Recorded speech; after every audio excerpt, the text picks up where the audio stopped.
Sızlar yüreğim derinden, kan çanağı gözlerim bırakmaz peşimi.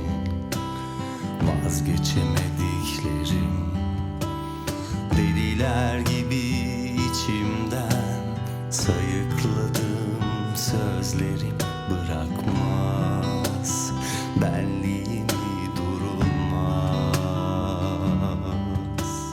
Ellerin ellerimde, hayal ederken seni uçan, beynime arar sorar seni bulamaz. Sokak sokak yaşayan deli divane arar sorar seni, seni bulurum diye seni.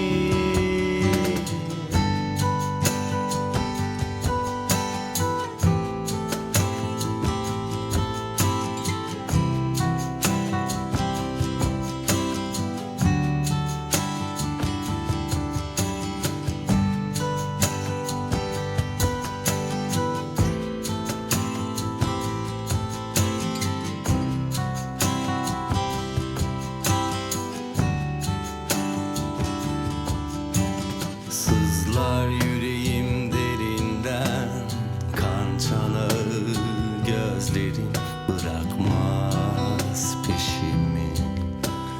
Vazgeçemediklerim deliler gibi içimden, sayıkladım sözlerim bırakmaz benliğimi durulmaz.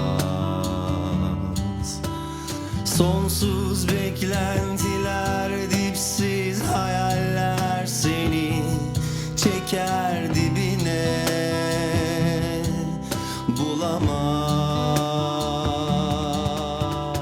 Ellerin ellerimde, hayal ederken seni uçan, beynime arar sorar seni bulamaz. Sokak sokak yaşayan deli divane arar sorar seni, seni bulurum diye seni.